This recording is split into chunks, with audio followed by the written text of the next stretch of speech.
Hello mga kananay. So na-board na nga tayo kaya in advance na natin ang ating pang Noche Buena. Para sa araw ng Noche Buena ay matutulog na lang tayo. Dahil wala talaga tayong ma-i-entry sa 500 pesos Noche Buena budget natin. Dahil walang ganon mga Mars. Pork lechon belly nga pala ang menu natin for today. Dati nga ay nakapag-upload na rin ako kung paano ko ginawa itong pork lechon belly natin. Kaya kung pwede, balikan nyo na lang from my previous videos. Dito naman sa paggawa nito, ang pinakamahirap na part lang ay yung pagtatali. At buti na lang ay tinulungan ako ng asawa ko. At iyan, overnight natin siya binabad at kinabukasan ay sinalang na natin dito sa ating turbo.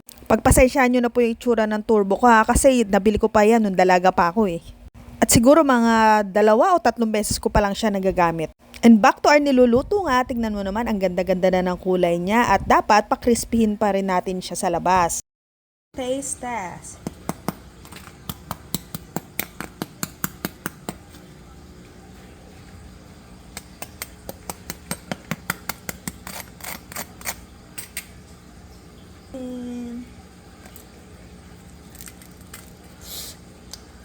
Init.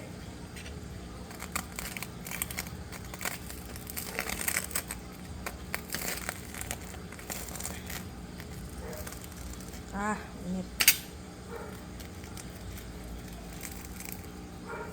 At sa oras naman ng pagluluto ng ating lechon belly ay siguro nasa mahigit 2 oras ko siyang niluto. Hindi ko alam yung exact oras niya kasi pabiling-biling ko kasi siyang ginagawa. Depende kung malutong na yung kabila o maluto na yung kabila, tsaka ko siya binibiling or binabaliktad. At eto na nga, i-chop na natin!